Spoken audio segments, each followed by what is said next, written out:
Assalamualaikum warahmatullahi wabarakatuh. Bismillahirrahmanirrahim. Alhamdulillahirabbil alamin wassalatu wassalamu ala sayidina Muhammadin mursalin wa ala alihi washabihi ajmain. Allahumma shalli ala sayidina Muhammad wa ala sayidina Muhammad. Okey, assalamualaikum ustazah, apa khabar? Alhamdulillah Abang Adam, sihat semua. Okey, Ustazah mesti pelik tengok saya pakai tanya ni kan? Yelah, macam terlebih Melayu daripada saya ni. Ya, sebab dia kena dengan tajuk hari ni Ustazah. Dan Ustazah, kita hari ni kita ada tetamu istimewa Ustazah. Tetamu yang saya muliakan iaitu Dr. Johari Yap. Dia adalah Naib Presiden Makmah Malaysia. Masya Allah, sangat berbangga dapat berusurah dengan orang-orang hebat ni. Masya Allah, tabarakallah. Okey, Ustazah, kita sembang-sembang santai je hari ni. Tengok Dr. Johari pun pakai tanya, Ustazah. Itulah. Dia orang ni dah janji tapi tak beritahu saya. Okey. Kita sembang-sembang santai je hari ni dan saya akan tunjuk, minta maaf saya lupa nak perkenalkan Ustazah Asma Hussein, penasihat kembari iman dan ahli Dewan Negara. Itu jangan lupa, Masya Allah. Kalau sembang pasal kembari iman, Ustazah lah yang paling semangat. Dan Ustazah selalu bagi saya aura yang semangat tu untuk saya teruskan buat kembari iman. Masya Allah. Abang Adam. Okey, saya. Abang Adam. Saya. Mungkin sebelum kita mula, mungkin Abang Adam nak share sikit program kita yang latest di Johor baru ni Abang Adam. Dengan penonton kan. Okey, tapi sebelum tu Ustazah, kembali iman pernah bekerjasama dengan Makmah Muar dalam satu program di Johor pada bulan Ogos 2020. Alhamdulillah. Lepas ni kita kena pergi Makmah Kelantan pula. Sila. Tapi masa dekat Muar tu kita disambut dengan baik. Kita program berjalan dengan lancar dan orang-orang Muar di sana, Mama di Muar sangat-sangat orang kata apa? Sangat-sangat mesra. Dan cara mereka berdakwah pun kita rasa segan sangat nak ada kat situ. Okey, kita ada Muhammad Suhi, Waalaikumsalam. Dan kita ada Afkan Su baru masuk. Alhamdulillah. Dan kita ada Arwana Sinchan dan Adam Lim. Wah, Adam Lim pun ada ni. Masya Allah. Dan kita baru-baru ni kita ada program dekat Simpang Renggam. Ya, betul. Simpang Renggam. Okey, kita dah 2 kali dah pergi Simpang Renggam. Yang pertama kali Ustazah tak ikut. Dan yang kali kedua baru Ustazah ikut. So saya rasa macam nak lagi kumpul dana pergi lagi Simpang Renggam dengan Muar untuk buat program Ustazah. Ya, betul. Di sana baru ni kita bertemu dengan para mu'alaf juga. So kita berkongsi dengan para mu'alaf. Mungkin Dr. Johari sebab first time dengan kita. So kita basically kita ni dah 2 kalilah buat beberapa banyak kembara kita buat. Tapi banyak kembara yang kita buat yang besar adalah kembara ke umrah lah bersama dengan saudara baru. Kita buat full training camp ke Mekah. Maknanya diorang betul-betul ikut kita punya training. Tetapi oleh kerana keadaan sekarang nak pergi ke Mekah pun tak boleh Abang Adam lagi kita kan. Betul. Maka kita banyak buat kembara domestik lah daripada satu negeri ke satu negeri bertemu dengan mu'alaf dan buat program. Itu lebih kurang lah pengenalan dan baru ni kita buat di Johor. Alhamdulillah. Sebelum PKP kan Abang Adam? Okey. Banyak kembara sebab tu ada nama kembara tu Ya. Kita punya konsep kembara. Konsep kembara mencari Tuhan insya-Allah. InsyaAllah. Okey, Dr. Johari, ahlan wa sahlan. Selamat datang. Saya sangat bangga dapat berusrah dengan doktor. Harap kita dapat jumpa live lah kali ini. Lepas PKP ni, sebab dalam sekarang PKP ni kita banyak online je lah, kita tak boleh nak buat apa pun. So, okey, Ustazah, boleh saya teruskan satu soalan kepada Dr. Johari? Silakan. Okey, doktor. Soalan saya, dua ni jadikan satu Okey. Bagaimana penghijrahan ke Islam dan momen terindah terlibat dengan Makmal Malaysia dan Makmal Kelantan. Fadal. Okey, terima kasih Brother Adam. Okay, Assalamualaikum warahmatullahi taala wabarakatuh. Dan juga terima kasih pada Brother Adam sebagai moderator kita pada hari ini dan juga YB Ustazah Asma. Saya sangat-sangat teruja lah dan gembira dapat bersama dengan dua orang hebat pada hari ini. Ya. InsyaAllah. Saya start mula kenal Ustazah Asma ni pun masa banjir besar Kelantan tu hari. Masa tu saya jumpa dengan Ustazah dengan Tengku Puan Temenggung masa tu ya, Ustazah? Betul, tahun 2014. 2014, ya. Dan perbincangan saya kepada Islam ni memang menarik sikit lah. Sebab sebagaimana tajuk pada hari ini iaitu masuk Islam, masuk Melayu. Saja nak tunjuk yang kita ni masuk Melayu tu yang saya dengan Brother Adam pakai baju Melayu, pakai tanjak tu. Tanjak. Cuma yang beza saya dengan Brother Adam, mata dia lagi sepek daripada saya.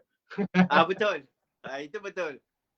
So dia pakai macam mana, tanjak macam mana pun muka dia tetap Cina. Abang Adam tetap dragon.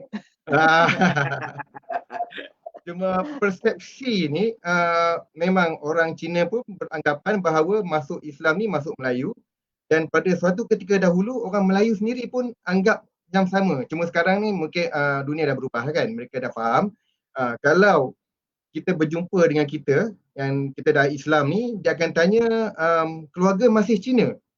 Lepas tu saya pun jawab, ya, keluarga saya masih Cina dan saya pun masih Cina. Cuma agama saya agama Islam.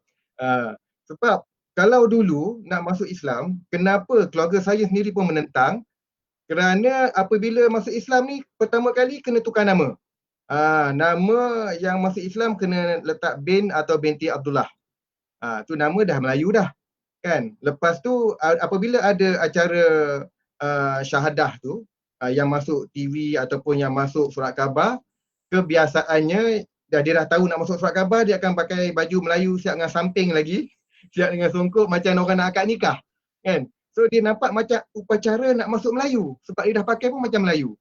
So orang akan nampak macam tu. Lepas tu nama pula tukar nama Melayu. Itu yang persepsi tu sukar untuk diubah. Dan orang Melayu sendiri pula dia sangat, orang Melayu ni dia bagus, budi bahasa dia, budaya dia bagus, dia sangat mengalu-alukan. So dia nak tarik orang yang masuk Islam tu bersama mereka. Dan apabila diterima sebagai orang Melayu tu memang baguslah in one way, tapi dari satu segi lagi pula apabila yang orang Cina atau India ni masuk Islam, dia dah tarik jadi Melayu, yang tu yang menyebabkan susah lagi orang-orang lain yang nak masuk Islam. Sebab dia sebagaimana bangsa lain juga, etnik lain, mereka sangat bangga dengan bangsa mereka, dengan budaya mereka. Lebih lagi untuk orang Cina ni, dia kata budaya Cina ni dah lebih 2000 tahun dah. Kan? Kenapa nak tukar? Kenapa nak jadi bangsa lain? Cuma yang peliknya, kalau yang masuk Kristian yang letak nama David ke John ke, orang tak marah pula. Nak masuk orang putih tak apa. Tapi nak masuk Melayu tak boleh. Itu yang ada sedikit cabaran di situlah. Dan apabila saya masuk Islam, dan apabila saya tahu ada pertubuhan yang bernama Malaysian Chinese Muslim Association atau MAKMA, atau dia sebut MEKMA. Kalau orang Kelantan dia sebut MEKMA kan, MEK kan. So adanya persatuan MEKMA ni, kita dapat bersama-sama dengan mereka yang sama-sama Cina dan sama-sama masuk Islam. Dapat jumpa macam Brother Adam, dapat jumpa macam Brother Ridwan Tan, dan kita dapat banyak berkongsi lah pengalaman dan cerita. Dan kadang-kadang kita pun confuse kalau mula-mula masuk Islam ni, apa yang boleh buat, apa yang tak boleh buat. Kan? Adakah apa yang semua orang Melayu buat tu kita kena buat macam mereka, apa yang orang Cina buat tak boleh. Kan? Kalau pakai baju Cheongsam ke Sangfu ke, boleh ke tak boleh? Masa tu lah, masa kita tak cukup ilmu lagi. Dan apa yang budaya Cina ni dianggap tidak Islamik. Itu yang banyaklah persoalan-persoalan yang timbul dengan adanya persatuan seperti MEKMA ni. Kita dapat belajar banyaklah dan kita dapat membezakan antara budaya dengan agama. Sebab kalau tak tahu, dan kita akan tinggal terus budaya-budaya yang kita anggap tidak Islamik sedangkan dibolehkan selagi tak melanggar syariat, Tapi kita beranggapan bahawa ni budaya Cina ni semua tak Islamik. Tulisan Cina pun tulisan tak Islamik. Dia kena tulisan Arab baru Islamik. Apabila kita tinggalkan semua yang budaya Cina walaupun dibolehkan oleh syariat, sebab itulah orang akan anggap kita masuk Melayu. Dah semua ditolak kan. Sampai nak cakap Cina pun takut. Ni boleh ke cakap Cina ni? Sai kong hokai wai oh. Saya. Saya jawab juga saya. Dia cakap pula li Jik Huan Jik Huan masuk Melayu.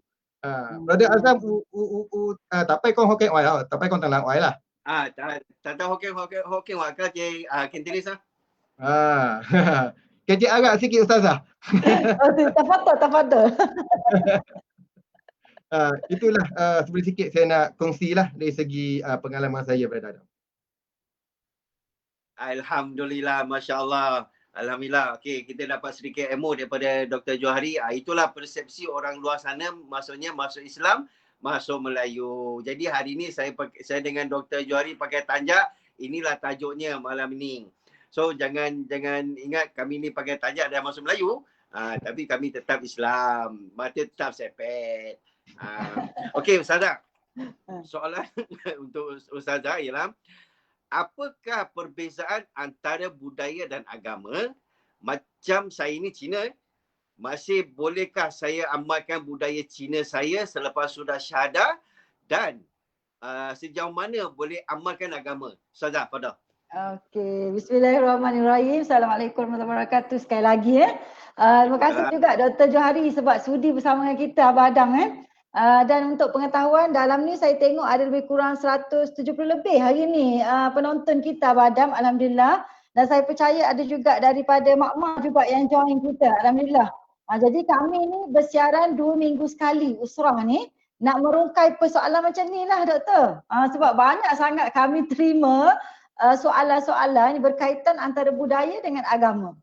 Antaranya especially macam baru ni bila Christmas, soalan yang famous adalah boleh tak kami ni nak masak, nak tolong hias rumah. Sebab apa? Mak ayah kami, adik-beradik kami masih meraihkan Christmas. So diorang pun dah takut macam mana nak buat. Sebab bila dia post dekat Facebook, diorang dikecam. Dan diorang keliru juga sebab ada juga artis yang cuba post gambar pakai baju Christmas tapi dikecam. So diorang pun tak faham sebenarnya boleh ke tak boleh. So di sini sebenarnya memang ada garis panduan yang jelas lah dalam Islam antara budaya dengan agama. Tetapi agama tu sebenarnya dia tidak menghalang budaya sebab budaya membentuk agama dan agama pun diamalkan melalui pembentukan budaya juga.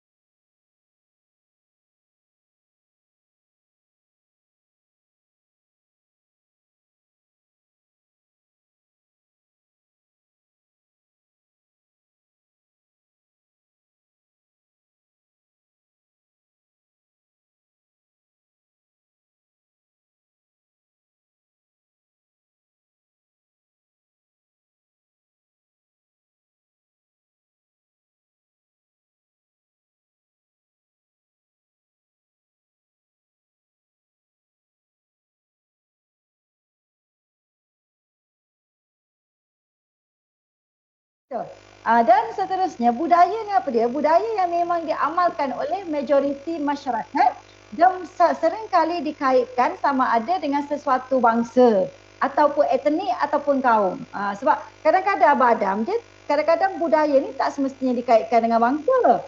Kadang-kadang budaya ni dikaitkan dengan tempat. Macam contoh, Dr. Johari, dia walaupun orang KL dah lama duduk di Kelantan, boleh kecek Kelantan dah.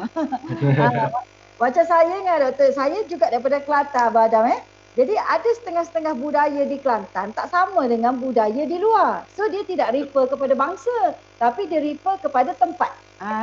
Okey, kerana itu Islam ni dia bagus. Sebab tu dalam Quran sebut Allah ni tidak menjadikan daripada agama kesusahan, haraj. Dia memudahkan. Jadi konsep dia simple saja.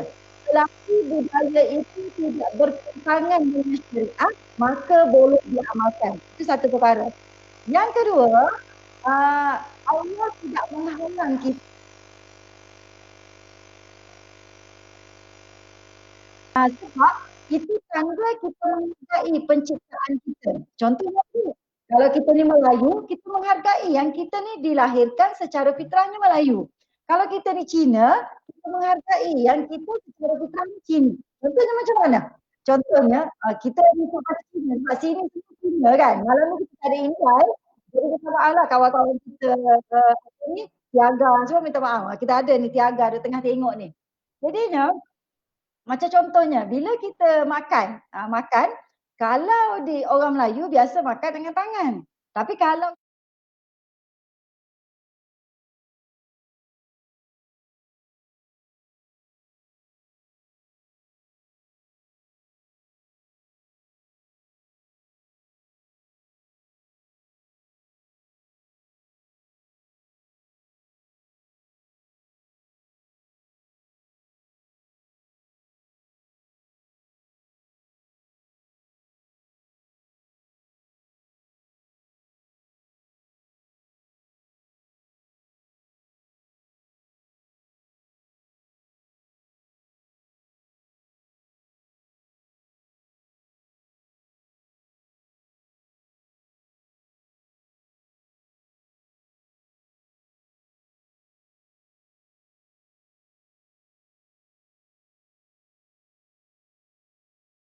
dia berkaitan dengan budaya. Tetapi kalau misalnya ada upacara mungkin sembahyang ke, ada upacara sembah-sembahan, ketika itu dia kena keluarlah daripada upacara tersebut sebab dia berkaitan dengan ritual agama. Kan? Kalau di Kelantan Abadam adalah biasa kita contoh pemimpin Melayu masuk ke Wat Siang ataupun Buddha untuk perasaan. Betul tak Dr. Johari? Nanti Dr. Johari share sekejap lagi. Kita masuk untuk perasaan program. Biasa Abadam. Tetapi diorang akan nasihatkan kita kalau misalnya melibatkan upacara agama, nanti Tok Sami ataupun Ketua Buddha dan sebagainya dia cakap. Dia kata, masa ni kamu tak boleh ada sebab ini upacara agama kami. So dia orang dah faham dah. Kalau di Kelantan, dia orang faham Abadam. Apa itu budaya, apa itu agama. Kalau agama dia tak bagi kita masuk. Maknanya dia dah faham. Lepas tu, kenapa selalunya dikaitkan di tanah Melayu? Apabila masuk Islam, masuk Melayu. Sebabnya gini, dia ada sejarah dia.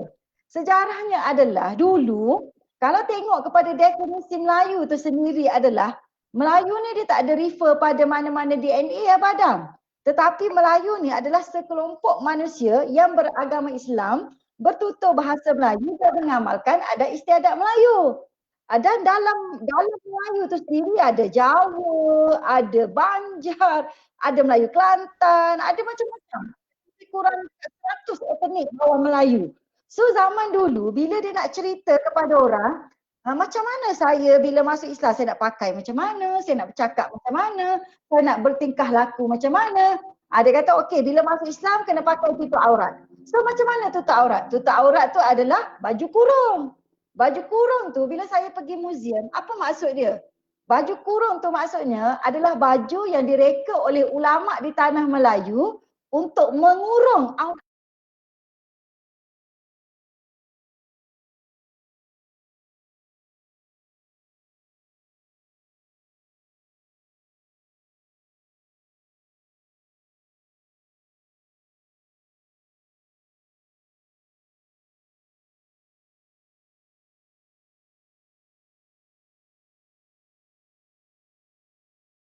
Ikutlah Melayu.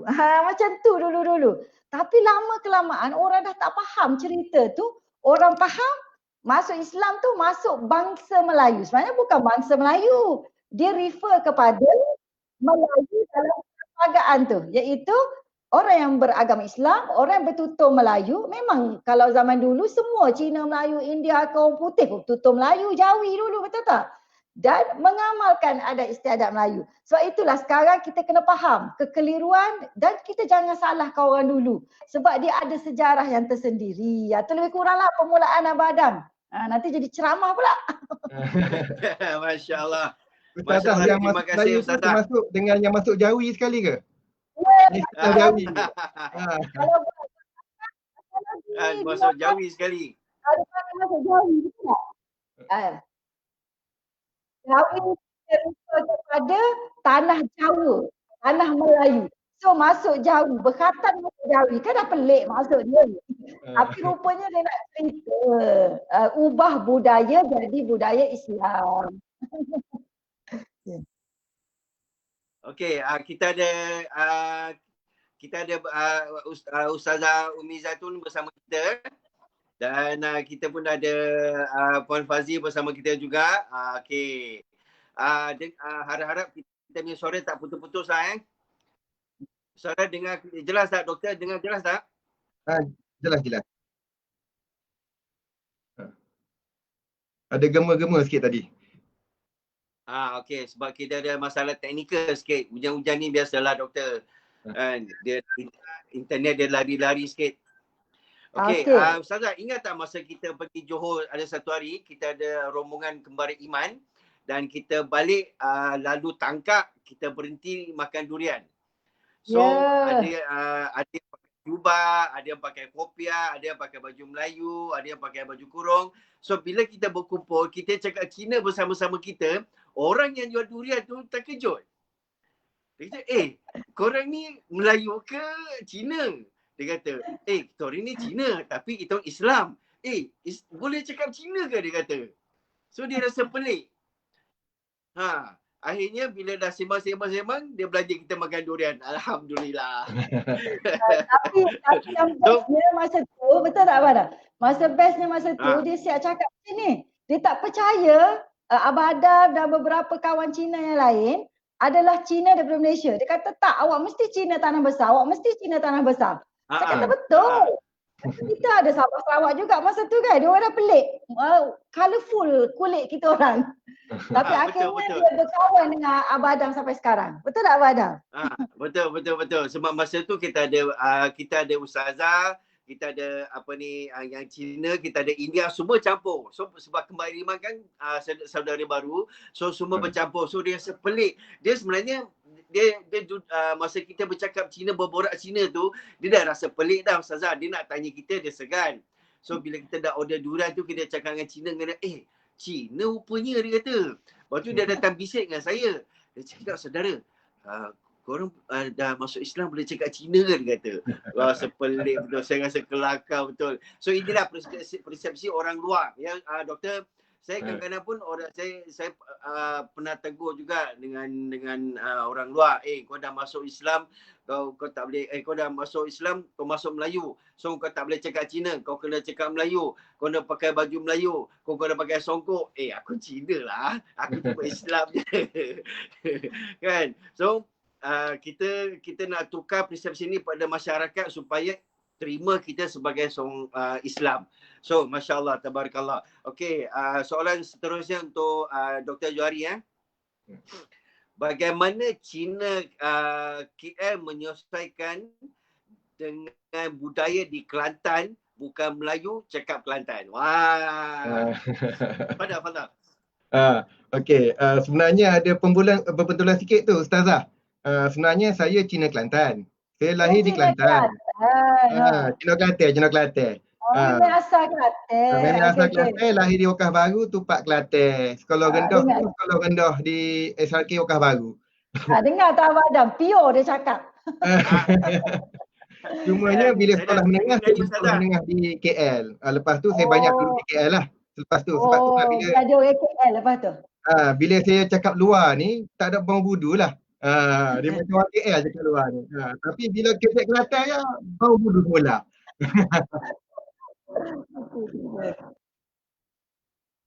Cumanya saya boleh bezakan apabila saya duduk di Kelantan, bergaul dengan orang Cina di Kelantan dengan orang Cina di KL, memang banyak beza dia. Sebab orang Cina di Kelantan ni pun walaupun sesama sendiri pun mereka tetap bercakap bahasa Melayu, bahasa Kelantan. Walaupun sesama Cina. Sampai ada kawan saya ni yang daripada Sekolah Rendah pun bila cakap Cina rasa kekok. Rasa pelik tu. Macam saya jumpa Abang Jingkuan Seng, Cik Gulau, kecek Melayu, sedap kecek Melayu lagi pada kecek Cina ni. Sebab dah biasa ni. Ya. Dan apabila di KL pula, mungkin mereka lebih selesa dengan cakap bahasa Inggeris ataupun cakap bahasa sendiri. So apabila cakap Melayu tu, mereka pula jadi kekok. Tapi macam Abang Adam ni cakap Melayu memang fasih. Kan? Kalau dengar dari telefon tak tengok muka memang rasa macam orang Melayu. Tapi tengok muka memang sasah Cina lah, mata sepet. Cumanya itulah yang bagusnya di Kelantan, sebagaimana yang Ustazah cerita, apabila ada pemimpin-pemimpin Kelantan yang boleh jejakkan kaki di rumah ibadat bukan Islam. Itu tak pelik ya. Dan orang kat sana pula boleh cerita, okey yang ni boleh buat, ini budaya, ini tak boleh, yang ni agama. Mereka yang bukan Islam pun tahu membezakan antara budaya dengan agama. Nak tunjuk betapa orang Cina di Kelantan ni dia peka, dia tahu tentang Islam, dia tahu tentang okey waktu maghrib tak boleh nak telefon sebab orang Islam ni solat maghrib dengan isyak dekat. So biasanya kalau telefon berdering je waktu maghrib tu mesti bukan orang Cina Kelantan, orang Cina luar. Orang Cina Kelantan takkan telefon time maghrib sebab mereka faham. Ya. Dan mereka juga yang ni pun sebab diajar oleh arwah Tuan Guru Nik Abdul Aziz Nikmat lah. Dia mengalu-alukan walaupun upacara keagamaan macam maulud kan, kita tetap jemput orang bukan Islam untuk datang dan mereka datang. Dan apabila budaya ni dia ada silang budaya orang Cina pergi yang Aidilfitri ke Aidiladha di rumah sahabat-sahabat Melayu dan orang Melayu pergi ke tempat masyarakat Cina. Sebab itulah kita tengok orang Kelantan ni tak kira lah Cina ke, Melayu ke, India ke, Siai ke, memang kacik. Rapat lah hubungan tu. Dan cuma itulah kadang-kadang kita pelik juga tau. Sebab orang Cina dengan Melayu di Kelantan rapat. Tapi bila anak orang Cina masuk Islam dia marah. Kenapa dia marah? Sedangkan dia boleh rapat dengan orang Melayu. Yang sebab sangat-sangat dia marah sebab itulah dia anggap anak dia hilang. Sebab dah masuk Melayu ni, dah dia tinggalkan budaya Cina, tak boleh dia beranggapan bahawa tak boleh nak amalkan budaya Cina. Nama pun tukar jadi nama Melayu, binti Abdullah. Dan balik rumah nanti kan dia makan dengan chopstick kan, anak dia tak boleh makan chopstick. Tapi kat Kelantan semua makan tangan lah, tak ada masalah. Cuma yang itulah sebenarnya dia takut hilang anak. Dia takut anak dia dah masuk Islam tak balik. Sebab ada setengah-setengah pihak lah, bukan semua. Dia sangat menekankan fiqh ni. Yang ni tak boleh, yang ni tak boleh. Nanti kan kena tamak dululah, kuali kena tukar. Banyaklah yang bila susah sangat sampai balik rumah pun kata kalau mak bagi minum air dalam gelas pun jangan, takut bekas arak. Sampai macam tu kali yang dia bagi nasihat. Tapi yang macam ni tak ramai. Dan kita harap orang yang masuk Islam ni pun kena belajar lah. Kan? Jangan duk ikut-ikut orang duk cakap, kita dengar je. Yang sebab tu ilmu tu penting. Kita kena belajar fardu ain dan kita kena tahu apabila kita belajar, barulah kita dapat bezakan dengan jelas bahawa apa yang kita buat tu adakah ada agama ataupun budaya. Dan budaya ni pun orang Cina ni dia macam-macam. Ya. Ada setengah-setengah budaya tu dah macam agama. So kena faham betul-betul lah. Dan orang Cina ni segala benda pun dia campur aduk kan. Ada yang agama dia sembah nenek moyang, ada yang Kristian, ada yang Buddha, ada yang Tao. So kalau kita tak ada ilmu memang kita susah nak bezakan dan itu yang menyebabkan kita jadi keliru. Dan alhamdulillah lah mujurlah kita ada ustazah hari ni yang dapat merungkaikan kekeliruan tu supaya kita tahu membezakan antara apa itu budaya, apa itu agama. Dan kalau kita tahu dengan jelas dan senang, tak ada masalah. Nak get Cina tak ada masalah, nak makan nasi guna chopstick tak ada masalah. Cuma payah nak makan nasi, makan mi tak apa. Macam mana nasi? Tapi kalau yang nasi yang berpulut tak apa. Orang Cina makan nasi yang chopstick tu, yang nasi yang jenis pulut, yang melekit. Mungkil. Itu pun dia ambil mangkuk dekat mulut tu dia tolak je. Betul-betul. Abang Adam pernah share dulu dekat masa usrah kita cara Cina makan. Macam ni boleh, macam ni tak boleh. Dia pernah share. Mangkuk letak kat mana. Ada pentalarang tu. Nanti tinggal mangkuk tak boleh nak tindan. Dia ada banyak pentalarang. Kalau kita tak tahu kan nanti kita menyakitkan hati orang yang tu. Sebenarnya kita tak tahu kan. Tapi baguslah Abang Adam boleh share benda-benda tu semua supaya orang Melayu faham orang Cina dan orang Cina pun faham orang Melayu. Dengan kalau orang faham itu yang kita boleh hidup dengan harmoni lah. Alhamdulillah. Itulah Ustazah. Terima kasih doktor, sebab chopstick ni pun pernah jadi isu Ustazah dan doktor. Saya pernah makan dekat kedai, saya pakai mangkuk dan saya pakai chopstick, dan saya ditegur oleh orang Melayu, dia kata, haram kau pakai chopstick sebab kau dah masuk Islam. Oh, haram terus dia bagi. Terkejut saya Ustazah. Kita tengah suap macam ni, dia kata haram, dia kata terus berhenti Ustazah. Tapi macam doktor kata, cara kita mangkuk dengan chopstick, kita ada adab untuk nak letak chopstick dekat mana. Kita tak boleh cucuk dekat nasi macam tu, sebab nanti orang sebelah tengok nanti dia akan marah, sebab kita tak ada adab kalau kita letak chopstick dekat nasi macam tu. So adab ni kita letak kat tepi mangkuk ataupun kita letak kat bawah macam tu je. Okey, saya ada soalan untuk Ustazah. Dia tanya, soalan, boleh tahu kenapa selalu orang kata mu'alaf masuk Islam sebab perempuan ataupun kahwin? Salah. Ni memang popular Abang Adam Sangat. Sebab biasanya orang akan kaitkan orang tak nampak yang orang nak masuk Islam ni sebab ikhlas. Itu sebenarnya. Orang tak nampak orang nak masuk Islam ni sebab dia sudah tertarik dengan Islam dan mungkin faham Islam. Yang orang nampak ni adalah yang sering kali berlaku, orang nampak macam kita jugalah dalam grup kebara iman selalu orang akan kata, oh kamu masuk Islam sebab kamu nak kahwin. Macam Abang Adam, dia masuk Islam sebab dia nak kahwin dengan Fazi. Orang pandangan macam tu. Tapi sebenarnya sebelum kenal Fazi tu, Abang Adam tu dah kenal Islam. Jadi orang tak tahu benda tu. Ini adalah persepsi biasa dalam masyarakat, dan bagi saya kita tak perlu nak kita kata terasa ke, jadikan ia isu ke. Sebabnya macam ni, kalau kita tengok dalam faktor perkembangan dakwah dulu-dulu pun sampai sekarang pun, salah satu daripada proses perkembangan dakwah macam contoh Islam di tanah Melayu adalah melalui proses perkahwinan.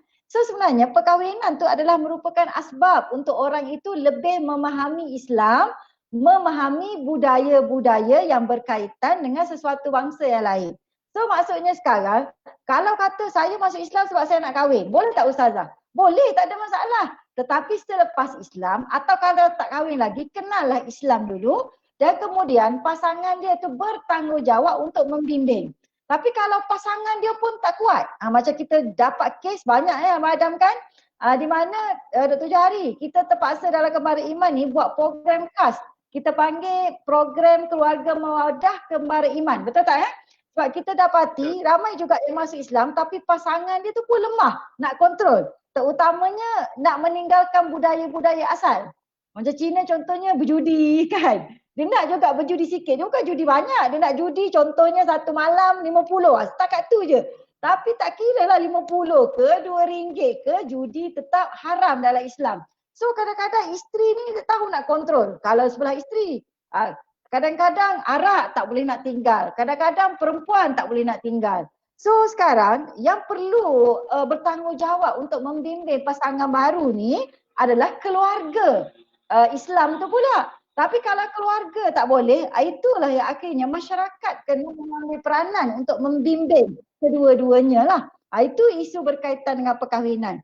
Tapi saya tertarik tadi yang Dr. Johari cerita tu tentang bila masuk Islam nak kena jaga betul-betul fiqh. Betul tak? Saya nak sebutkan dalam Islam ni sebenarnya fiqh ni very flexible. Dalam Islam dia best sangat sebab fiqh ni dia ada prasyarat dia ada baseline dia, tetapi dia boleh fleksibel ikut masa, tempat dan suasana. Itu yang best pasal fiqh ni. Contohnya, kita dibenarkan untuk makan pakai chopstick. Kita dibenarkan untuk makan taufu, contohnya taufu fa. Kita juga dibenarkan untuk makan nasi. Tapi orang sekarang ada juga yang minat makan pasta. Ada juga yang minat makan roti canai. So semua dalam fiqh benda ni tangan dengan syariat. So memang ada baru ni Dr. Johari, panggil Dr. Jo dah. Dr. Johari betul, di mana ada orang mesej kita Kembara Iman, dia tanya, Ustazah macam mana nak buat ni? Dia kata ada kawan saya mu'alaf, bila dia masuk Islam, dia duduk dengan keluarga bukan Islam, lepas tu mak dia bukan Islam, jaga anak dia. Boleh ke tak boleh Ustazah? Yang Melayu ni tanya, concern. Saya dengan selambanya menjawab sebab kita orang geng kembar iman memang ada yang buat macam tu. Mak dia bukan Islam yang jaga anak dia, memang ada. Dan kita orang galakkan, dan kita orang pergi pula rumah dia, ada mak dia bukan Islam. Biasa kita orang buat macam tu. Macam Abang Adam lah. Mak masih lagi bukan Islam, betul tak Abang Adam? Jadi saya cakap, saya kata tak ada masalah. Selagi contohnya kalau dia nak masak ke apa ke, biasanya kita bagi tahu je mana satu halal, mana satu haram. Kalau duduk dengan mak, biasanya yang kita nasihatkan kepada kawan-kawan kita, sediakan satu kuali yang khas kalau dia nak masak benda tu. Ataupun biasalah yang kawan kita orang buat adalah, kalau dia nak makan yang tu, kita beli kat kedai, bawa balik. Itu je. Kita tak masak kat dalam rumah pun ada. Jadi mak-mak lama-lama dia faham. Lepas tu, kalau mak jaga anak tu, tak ada masalah. Sebab mak kita, nenek kepada mak budak tu, walaupun anak kita Islam, mak kita mungkin tak Islam lagi, tetapi perasaan keibuan nenek itu adalah sama. Selagi dia tidak membawa kepada kepercayaan akidah yang salah. Dan benda itu telah terbukti di kalangan kembara iman sendiri, yang mengasuh anak dia adalah mak bukan Islam. So benda tu biasa. Jadi yang Melayu ni terkejut. Dia mula-mula nak mengadu kat saya supaya condemn mu'alaf ni. Tapi rupanya saya pula backup. Sebab kita dah biasa dengan kawan-kawan kembara iman kita. Malah Dr. Johari, saya ada ni dalam ni Afkasu. Afkasu ni bila isteri dia kahwin dengan dia, mak dia bukan Islam. Mak dia ni paling sayang dekat menantu yang Melayu ni. Sebab apa? Sebab rupanya kalau macam orang Cina, saya tak tahu, tapi ada Abang Adam, mungkin Dr. Johari boleh share lah dengan kita orang. Rupanya orang Cina, dia kalau misalnya dah masuk ke rumah mak, dia tak jumpa mak dulu, dia tak salam. Dia macam biasa-biasa je, masuk, lepas tu buat hal masing-masing lah. Dia cuma mungkin hai-hai bye-bye macam tu. Tapi yang kita orang Melayu biasanya bila masuk rumah, first kita mesti cari ialah mak ayah dulu. Sebab kita nak salam, kita nak peluk cium. Betul tak? So mula-mula dia rasa kekok, kau nak buat apa, kau nak buat apa, macam tu lah. Yang mak Cina ni, mak mentua dia tu. Tapi lama kelamaan dia rasa aku sukalah dengan yang menantu seorang ni. Dia setiap cakap Cina dengan kawan-kawan dia. Sebab kalau sampai rumah je nak hantar anak dia, mesti dia peluk cium aku, cari aku dulu baru pergi bilik, pergi letak apa. Rupanya anak-anak dia yang lain tak buat. So bagi saya itu suatu budaya yang bagus diperkenalkan dalam keluarga bukan Islam. Itulah lebih kurang saya nak share Abang Adam. Itu pengalaman sendiri. Pengalaman kita menguruskan kembara iman. Tu. Betul tu Ustazah. InsyaAllah, terima kasih Ustazah. Budaya Melayu ni, yang tu yang saya tengok antara budaya Melayu yang sangat cantik. Ya, kalau orang Cina betul lah, dia tak ada persentuhan. Orang Cina ni dia cukup kita greet dia. Kita jumpa, kita panggil yang paling tua lah, Akong, Ama, Apa, Ama, Ai, Aceh. Kita panggil tu dah cukup dah. Kita macam acknowledge dia. Tapi dalam itu dah panggil tu kira dah acknowledge dah cukup dah. Tapi bila budaya Melayu ni dia salam, peluk, cium pipi kiri kanan lagi kan. Memang mak saya cukup sayang dengan anak saya. Sampai nenek saya, moyang dia lah masa tu, pun cukup sayang. Dia siap tanya bila nak balik lagi. Sebab itulah satu-satunya cucu cicit dia yang datang, yang peluk, yang cium pipi kiri kanan. Sebab ni budaya baru kan untuk orang Cina dan mereka suka. Ini itulah kata bukannya semua budaya Melayu tak boleh nak ikut kan. Dan budaya yang bagus macam ni bukannya masuk Melayu. Ini budaya Islam yang bagus sebenarnya. Dan memang dia rasa cukup tersentuh lah apabila mesranya cucu dengan nenek dia kan. So memang alhamdulillah lah. Memang bagus kalau Ustazah ada backup yang mu'alaf yang duduk dengan mak dia bukan Islam tu memang bagus sangat lah. Alhamdulillah. Okay.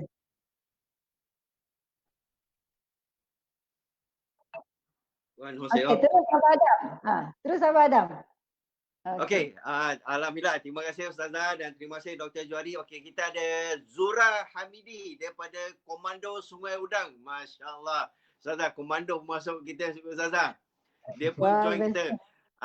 Okey, Komando Sungai Udang ni saya pernah training dekat dalam tu Ustazah. Dan saya pun pernah training komando di Mesing juga. Masa nak syuting syuting apa ni, Beri Hijau. Dia cerita komando lah. Sebab kita ada training dekat Sungai Udang dan kita training dekat Mersing. Masya Allah. Jangan ceritalah macam mana dia punya tu. Jangan cerita. Tapi memang terbaik lah komando Malaysia ni. Masya Allah, memang saya respect habis lah. Okey. Abang Adam. Apa masuk Abang Adam. Abang Adam, sebelum tu ada orang tanya, kita punya program ni setiap hari apa dan bila? Ni Awivi tanya. Ada apa ni kita dah ada apa ni dah balas dah dekat sini setiap 2 minggu sekali. Mana ni tadi? Dia dah terlepas dah. Setiap hari Khamis, ada kan? Setiap hari Khamis. Setiap hari Khamis minggu kedua dan minggu keempat. Alhamdulillah. InsyaAllah dah dapat info lah dia. Okey. Soalan untuk doktor. Saya dengar di sana biasa orang bukan Islam masuk program Islam dan sebaliknya dibuat-buat siam. Macam mana tu doktor? Silakan. Itu yang menariknya tentang orang Cina di Kelantan ni lah kan. Saya bagi satu contoh yang terbaru. Saya ada sahabat saya pada Macang, Cheng Po Chen, dia beragama Buddha, dengan seorang pensyarah UMK, Profesor Naresh Kumar, dia seorang Hindu. Dan mereka berdua menulis buku yang bertajuk Islam Rahmat untuk Semua. Ya. Yang tu mana nak cari orang yang bukan Islam, yang beragama bukan Islam, tapi boleh tulis tentang kebaikan Islam ni. Kalau nak cari kat luar memang susah. Di Kelantan memang benda tu biasa sebab dia nampak Islam ni agama yang baik. Ya. Cuma kadang-kadang ada sekali lah kita tanya, dia dah tulis tentang Islam ni bagus semua, bila lagi? Tanya dia kan. Lepas tu dia kata, Allah mu ni kan, orang nombor berapa dah suruh aku masuk Islam, dia kata. Tak apalah mu buat kerja mu, dia kata. Lepas tu jawapan dia senang je, belum dapat hidayah. Cumanya dia kata memang dia nampak agama Islam ni agama yang baik sebab dia tengok orang yang baik-baik ni ramai orang Melayu, orang Islam yang baik. Yang jahat pun ada jugalah. Tapi dia tengok agama tu sendiri, dia tak tengok orang yang pelaku tu. So bila dia tengok, dia kaji, dia tengok agama ni agama Islam yang baik, maka bagi dia kalau ada macam terorisme, bom-bom semua, mereka tahu yang tu semua ekstremis kan. So dia dapat membezakan antara agama dengan pelaku dia, dan apabila mereka ni mesra dengan Islam, saya tak ada masalah. Dia pergi ke tempat program pun tak ada masalah, mereka berani datang. Yang Mr. Cheng tu dia siap boleh pergi program anjuran ABIM tu, cerita ulas buku tentang Islam Rahmat tu semua. Walaupun dia tahu orang akan fire dia macam-macam soalan. Kan sebab dia bukan Islam, dia tulis tentang Islam. Apa agenda dia? Macam tu pula agenda dia, apa tujuan dia. Sedangkan dia nak tunjukkan bahawa kalau kita orang Islam tulis tentang kebaikan Islam, yang tu tak pelik. Memang kita Islam kan, kita akan menyokong. Tapi kalau orang bukan Islam boleh menulis tentang kebaikan Islam, memang dia is something lah.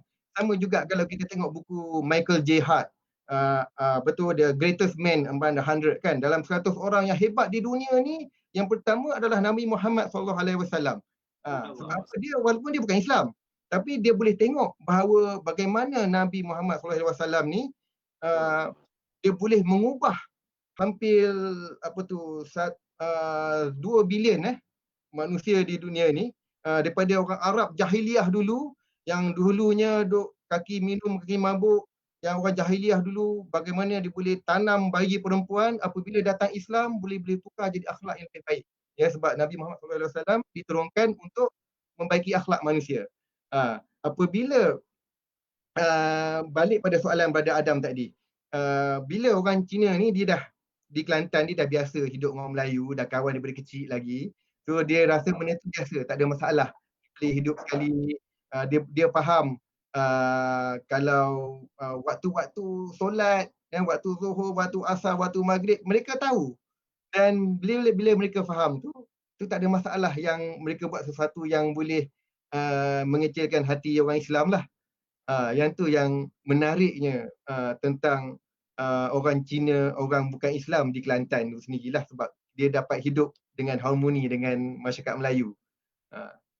Itulah sedikit yang saya boleh. Mungkin saya tambah sikit Abang Adam, sebab saya asal dari Kelantan kan. Kebetulan baru ni kita mau buat kajian sikit. rupanya di Kelantan dia ada satu macam kita panggil apa, majlis lah macam tu kan, satu perkumpulan yang akan menguruskan isu-isu perkauman di Kelantan. Kita ada peka Dr. Johari kan. Dr. Johari salah seorang daripada ahli peka.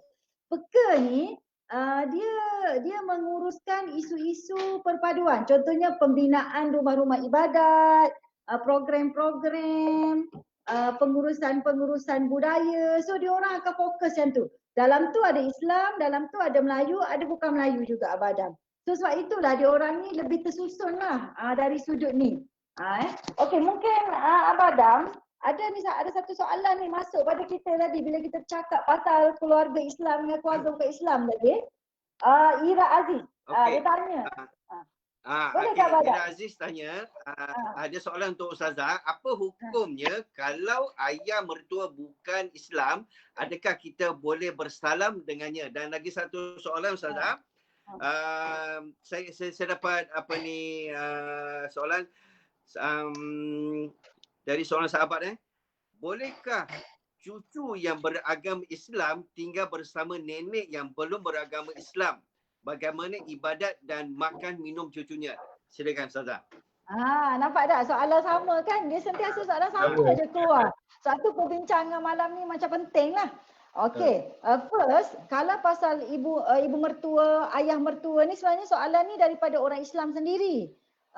Jadi dia faham kalau ayah mertua Islam kita boleh salam. Sebenarnya dia boleh salam ke tak boleh salam ni dia tak kisah Islam ke tak Islam.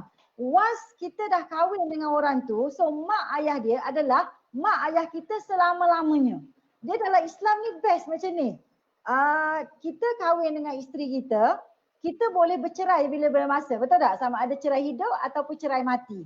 Tetapi dengan mak ayah mertua kita, kita tak boleh bercerai sampai bila-bila sebab dia adalah mak ayah kita sampai bila-bila. Termasuklah yang bukan Islam. So benda ni saya rasa kita kena cerita kepada kawan-kawan bukan Islam.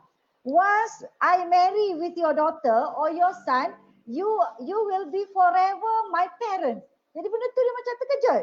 So kalau I bercerai pun dengan you punya daughter ke, you punya son ke, saya tetap kena menziarah you, saya tetap kena respect you sebab you both are my parents. So benda tu bila orang bukan Islam dengar, keluarga satu lagi dengar dia kata wah macam dah terlebih best ni, betul tak? So tapi kita ni, bila saya share tu dia orang terkejut, orang bukan Islam terkejut. Tapi nak ceritanya kita orang Islam tak share benda-benda macam ni. So sekarang kita kena pecahkan kekeliruan.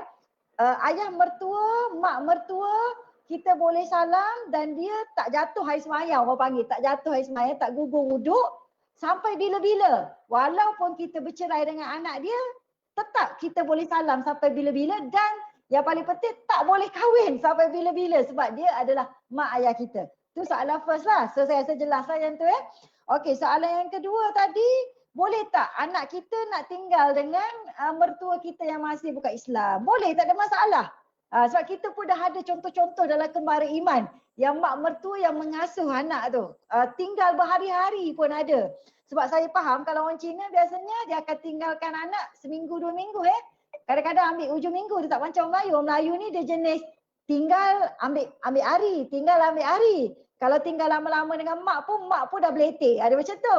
Tapi kalau Cina adalah biasa kita tinggal dekat mak saudara ke, mak pengasuh ke, mak kita ke seminggu atau 2 minggu. Itu standard dia. Sebenarnya tak ada masalah selagi yang bukan Islam ini dia mengamalkan pengasuhan yang betul antara nenek dengan anak, dengan cucu dia. Maknanya ciri-ciri nenek itu ada. Yang kedua dari segi makan minum dia jaga. Yang ketiga ibadat dia suruh cucu kita buat dan dia jaga mengaji semua. So itu semua tak ada masalah. Benda tu pelik tak? Tak pelik sebab contoh dah ada. Macam anak kawan kita kan, Abah Adam kan. Dia pergi kafar duduk dengan nenek bukan Islam. Okey je. Sebab dia dah sebati dengan budaya. So tak ada masalah. So janganlah rasa macam once masuk Islam, mak kita tu dah haram terus nak sentuh. Tu kan dah pelik namanya kan. Itu saja. Okey. Okey, Ustazah, saya ada soalan yang sama, lebih kurang sama juga. Ini daripada Muhammad Syam Noel Abdullah. kalau macam saya mualaf and tinggal bersama keluarga yang belum mualaf, macam mana tu? Dia soalan yang sangat popular ni, dia akan timbul je Ustazah. Fadhal. Betul. Ikut pengalaman kita lah menguruskan mualaf-mualaf ke Abah Adam, samalah dengan Abah Adam, Dr. Johari. Mungkin Dr. Johari pun ada jawapan lah sekejap lagi sebab pengalaman sendirilah dua-dua ni. Kita tengok ada perbezaan keluarga. Ada satu keluarga yang tidak terima pengislamannya. Yang ni kita pernah buat, kita sebenarnya Dr. Johari, kita setiap hari Isnin kita akan riliskan satu video 2 minit tentang persoalan mualaf. Antara persoalannya ni lah. Ada keluarga yang kita duduk dengan keluarga bukan Islam, tapi bukan Islam tu dia tak boleh lagi terima Islam kita. So bila nak beribadat kena pandai-pandai lah. Tapi ibadat tetap kena buat sampai bila-bila lah maknanya. Tetap dia mandatory kena buat juga. Contohnya kalau nak semayang, dia semayang dalam bilik sebenarnya. Pakai tudung macam mana Ustazah? Saya kata maksudnya kita minimumkan pembukaan. Sebab kalau dalam rumah tak pakai tudung tak ada masalah. Sebab memang semuanya adik-beradik kita, mak kita. So aurat tak ada masalah. Tetapi kalau misalnya nak keluar, dia kata macam mana Ustazah? Sebab mak saya kan nanti terkejut. Saya kata boleh je pakai topi ke, pakai coat yang jenis ada topi ke, buat macam stylo trendy sikit, pakai scarf dengan spek mata hitam besar ke, kan buat trendy. Tapi sebenarnya kita niat nak menutup aurat. Biasanya orang perempuan lah yang problem sikit. Kalau orang lelaki dia tak problem sangat. Dia cuma problem pada nak buat sembahyang 5 waktu. Betul tak? Dah makan minum. Itu yang problem sikit. Tetapi ada satu lagi jenis keluarga yang memang dah terima dia. Yang dah terbiasa. Sebab itu pada 2 minggu, sebulan yang lepas, kita pernah bersiaran bersama dengan Brother Mario daripada Sarawak. Yang mana keluarganya Iban, dia Islam. Dan mak dia tu masih bukan Islam. Mula-mula tak boleh terima tapi lama-lama mak dia pun dah faham. Kau ni kan dah masuk waktu pergi semayang. Kau ni kan tak boleh makan. Ni kami, dia dah faham dah. Bila time minum arak ke apa, dia pergi jauh. Dia dah faham dah. So ahli keluarga pun dah sebati dengan perkara tu. Mula-mula tak boleh terima. Lama-lama dia orang dah faham sikit dan sedikit. Yang pentingnya adalah bila kita masuk Islam, kita share sikit-sikit apakah kelebihan Islam, kecantikan Islam. Jangan kita share haram, tak haram, haram, tak haram. Itu jenuh. Bila guna kata haram, tak haram tu yang letih. Mungkin Dr. Johari boleh jawab jugalah sebab pengalaman sendiri. Okey, sila. Betul, terima kasih Ustazah. Ada satu keluarga yang kami santuni di Kampung Sirih, Kota Baru ni. Dia ibu tunggal, anak 8. Ya. Dan mula-mula anak pertama dia masuk Islam. Duduk sekali, tak ada masalah apa semua kan. Lepas tu kan orang Cina Kelantan pun dia dah faham budaya Melayu semua, dia tahu apa yang the do and the don'ts lah. So yang tu tak ada masalah. Lepas tu anak kedua, anak ketiga, masa saya pergi jumpa tu dah 3 anak pertama dia dah masuk Islam. Dan yang terbaru bulan 9 tahun lepas anak yang keempat pula masuk Islam. Yang lagi tu dah duduk kat luar, tapi yang masih Islam ni duduk, yang baru masuk Islam keempat ni duduk dengan dia. Yang hikmahnya duduk sekali dengan ibu, dengan adik-beradik yang belum Islam, dia tunjukkan contoh yang baik. Ya, sampai waktu dia solat, dia pakai tudung tutup aurat. Biasa kat rumah dia tak pakai lah. Biasa dia keluar dia pakai. Lepas tu apabila dia tunjuk contoh yang baik, akhlak yang baik ni, tu yang menyebabkan adik-beradik lain semua tertarik. Kan? Ibu dia belum Islam lagi, adik-adik dia belum Islam lagi, tapi boleh daripada 8 adik-beradik tu dah 4 dah masuk Islam. Yang ni yang terima lah, macam Ustazah cakap kan, ada yang tak terima tu hambak tubik rumah pun ada. Yang tu cerita lain lah. Hambak tu halau Abah Adam. Apa hambak dia? Halau. Halau dia keluar rumah. Dan saya ada, kalau macam orang Cina, kalau anak lelaki tu very important. Kena pula anak lelaki tunggal. Tapi saya tengok ada satu keluarga ni, dia anak lelaki tunggal di Negeri Sembilan, Seremban. Yang saya boleh tahu sebab dia hantar anak dia, yang ni sebelum COVID dulu lah, pergi ke Institut Dakwah Islamiah Perkim dekat Perangan Cepa untuk sambung belajar di sana. Ibu bapa yang belum Islam tu pergi hantar sampai ke IDIP, Ustazah. Masya-Allah. Dia menyokong. Jangan ibu bapa tak masuk Islam lagi, tapi sebab apa? Sebab dia masih tinggal dengan ibu bapa dia.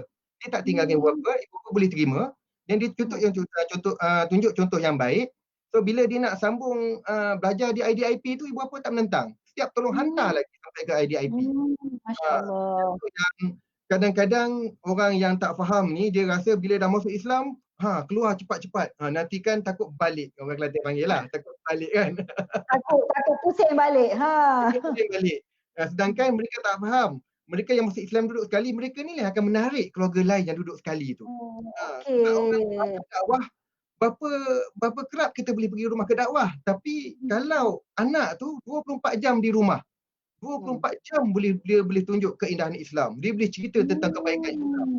Bayangkan betapa indahnya dakwah cara ni. So kalau ada mereka yang masuk Islam, kalau keluarga tak menentang tu, kalau boleh duduk sekali lah. Itu yang terbaik. Ingat kita sibuk dengar orang masuk Islam, awak lari cepat-cepat lah. Takut balik lah. Takut makan tak boleh ke apa. Sedangkan 20 tahun lepas tu duk makan benda tu, boleh dia masuk elok-elok masuk Islam. Tapi Islam takkan dia makan tu balik. Itu yang mereka tak faham. Tapi banyaklah contoh-contoh sebenarnya ustazah pun banyak campur dengan mualaf kan, boleh nampak lah bagaimana sebenarnya tak ada masalah. Cuma orang luar tu sebab dia tak biasa. Orang Melayu ni duduk kampung Melayu, kawan dengan Melayu, besar dengan orang Melayu, sekali dia tengok dia rasa pelik sebab benda tu di luar pada kebiasaan. So dia kena selalu macam ustazah campur dengan mualaf, barulah dia rasa benda tu biasa. Kan? Oh, nampaknya Abang Adam, lepas ni kita kena nasihatkan kawan-kawan kita kemara iman, kalau masuk Islam, keluarga okey, stay dengan keluarga, jangan keluar lagi. Betul tak Abang Adam? Betul, setuju. Saya setuju. Cuma saya nasihatkan kalau stay dengan keluarga, jangan putus hubungan dengan persatuan macam kita. Supaya sentiasa ada pengisian. Betul tak okey. Teruskan Abang Adam. Betul. Tapi ini dekat orang ramai yang tak tahu. Dia selalu pergi tidur di rumah aunty dia yang tak Islam, lepas tu tidur dengan nenek dia. Dan ada sekali tu adik saya dia cakap dengan saya, dia kata nak cakap something. Kita pun macam pelik lah, kenapa nak cakap apa? Dia kata, anakmu ni dia kata tengah dia dengan bunyi azan tu kan, dia suruh anak semayang, dia kata tunggu dulu. Dia kata apa ni, kenapa tak terus semayang? Lepas tu tanya anak, kenapa tak terus semayang? Dia kata, yalah papa, kena tunggu habis azan dulu, baca doa dulu barulah solat. Dia ingatkan, adik saya memang tak faham, dia ingatkan bunyi azan je macam buka puasa. Allahu Akbar, terus makan. So kita pun explain ke dia. So dia kata, bagus juga adik saya ni. Masuk azan dia pula beritahu anak saudara dia yang Islam ni suruh solat. Sedangkan dia tak Islam. Nampak tak? Bagaimana duduk sekali ni tak ada masalah. Selagi kita jaga benda. Dan dia tolong mengasuh pula anak kita dari sudut Islam. Betul tak? So boleh sebenarnya. Okey, Ustazah, saya ada 2 soalan yang terakhir ni nak tanya Ustazah. Daripada Sophie Suren. Assalamualaikum Ustazah, saya Sofian, tinggal di Abimkop Lunas. Kalau family saya paksa suruh kahwin dengan sepupu, boleh ke atau tak boleh? Sila jawab. Soalan kedua dia, apa hukum kita tinggal solat sebulan sebab family tak bagi solat? Silakan Ustazah. Okey, dalam kes pertama tu paksa kahwin dengan sepupu, ini sebenarnya hak berkahwin hak peribadi. Tetapi kita mengambil kira pandangan keluarga. Ni saya expect mungkin Sofian ni Islam sama Islam lah kot. Kalau paksa kahwin dengan sepupu bukan Islam tu memang tak boleh lah. So yang ni kes kita kena bincang dengan mak ayah kita. First, kita tak nak kahwin dengan sepupu tu sebab apa? Cinta saja ke? Dan kadang-kadang mak ayah ni dia suruh kita kahwin ni ada sebab. Dia ada pandangan orang tua, kan? Pandangan orang tua tu tak sama dengan pandangan kita orang muda. Dia nampak lagi jauh. So sekarang kita kena timbang. Adakah pandangan mak tu adalah pandangan yang rasional atau pandangan kita pandangan yang rasional? Kalau pandangan kita pandangan yang rasional, contohnya sepupu tu memang kalau kita kahwin dengan dia kaki dadah lah, kaki pukul lah. Itu memang cari maut namanya kan? Jadi kalau macam ni, dalam kes ni kita perlu berbincang dengan mak ayah kita ataupun kita kena guna orang ketiga untuk membantu memahamkan mak ayah kita. Tapi kena sabarlah dalam proses ni. Itu yang pertama lah. Saya rasa ringkas lah kot sebab ni berkaitan Islam dengan sama Islam lah. Yang kedua tadi, Abang Adam berkaitan dengan dia tinggal solat sebulan kan? Sebab family tak bagi solat. Okey, saya share gini Ayah saya dulu Abang Adam, dengan Dr. Johari, dia ayah saya ni dia banyak merantau belajar daripada satu negara ke satu negara. At one time ayah saya dia kena sambung belajar dekat Syria. Syria ni dia negara ketenteraan dan sekular. Yang mana dia belajar dekat fakulti Islam tetapi tidak dibenarkan solat langsung. So apa ayah saya buat? Sebab dia fakulti Islam. Pensyarah-pensyarah dia semua tak share. Tetapi sebab peraturan ketenteraan. Zaman ayah pada Bashar Assad tu. Kan? Jadi dia tak boleh solat tahun 60-an tu. Ayah saya buat apa? Kalau dia boleh pergi toilet, dia semayang dalam toilet. So macam mana pun kita semayang. Tapi tak boleh semayang dalam toilet. Katalah sebab di negara ketenteraan sentiasa ada senapan kan. So apa yang dia buat? Dia masa tidur lepas tutup lampu tu dia bangun jamak semua. Tapi malam-malam ayah saya sentiasa doa dan sembahyang hajat sampai 40 hari untuk dia dapat tawaran daripada universiti lain, negara yang lain yang dia boleh amalkan Islam. Lepas tu, lepas dia cukup sembahyang 40 malam tu sebab lepas orang tutup lampu dia sembahyang. 40 malam cukup-cukup dia sembahyang tu dapat tawaran daripada negara Libya pula untuk sambung, maka dia bolehlah belajar fakulti syariah dan sembahyang. Saya nak cerita sini pengajarannya adalah katalah dia tak boleh solat langsung disebabkan oleh kekangan ataupun dia tak faham, maka dimaafkan. Tapi mohonlah bertaubat selepasnya sebab dia buat dalam keadaan tak tahu sebab dia baru masuk Islam, betul tak? Tak bolehlah saya kata telah kafir terus. Jenuhlah pula kawan ni, betul tak? Itu kan proses belajar. Tapi saya nak nasihatkan kepada kawan-kawan mu'alaf di luar sana, semayanglah sedaya yang boleh dalam tandas ke apa ke, yang penting semayang. Dan kalau kita contohnya maksudnya kita nak semayang tapi kita tersepit waktu, lepas tu kita takut juga dan sebagainya, tak jaga, terutama kadang-kadang yang kes macam ni yang masuk Islam remaja. Biasanya macam tu.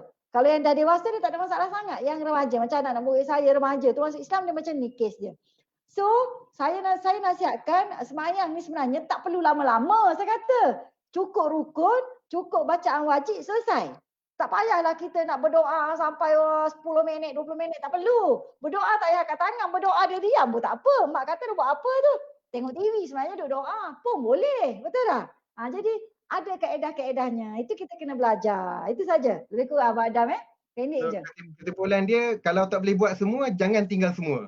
Ya. Yang satu lagi yang susah juga bagi mu'alaf nak buat, kalau mak tak terima puasa. Betul tak? Abang Jad ni, Dr. Jo. Puasa lah satu lagi. Itu pun kita nasihatkan juga kepada kawan-kawan kita cara nak puasa apabila keluarga tak tahu. Tu adalah taktik-taktik dia, kenalah banyak berlakon sikit. Kan? Ustazah, kemudian tu kalau nak tahu cara-cara nak taktik-taktik tu, nanti kita boleh buat. Itu kena Abang Adam ajar tu juga. Macam mana berlakon. Rupanya family dia tak tahu dia dah masuk Islam. Okey, patutlah. Tak apa. Dimaafkan. Jangan terkejut. Nanti ingatkan kafir terus. Tak. InsyaAllah Allah tahu sebenarnya apa yang berlaku. Lepas ni buat slow-slow. Betul. Okey. Kita pun masa sangat cemburui kita Ustazah dan Dr. Johari. Saya rasa sebab soalan pun banyak dah masuk dan dia pun rasa stres. Kita pun dah cukup 1 jam dah Ustazah Ya, betul. Okay, kita pun dah sampai penghujung dah. Terima kasih pada yang saya muliakan Dr. Johari dan saya muliakan Ustazah Asma. Terima kasih banyak-banyak kerana sudi bersama kami Kembara Iman. Ini first time kita join NGO luar dengan Kembara Iman ya Ustazah Ya, very seronok lah sebab kita dapat kawan baru. Lagi banyak. Sangat seronok. Masya Allah, tabarakallah. Okey, Alhamdulillah. Alhamdulillah malam ni kita dapat banyak ilmu dan perkongsian yang hebat dari Dr. Johari dan Ustazah Asma. Masya Allah, tabarakallah. Terima kasih banyak-banyak. Okey, apabila seseorang melafazkan 2 kalimah syahadah, mereka adalah hamba Allah.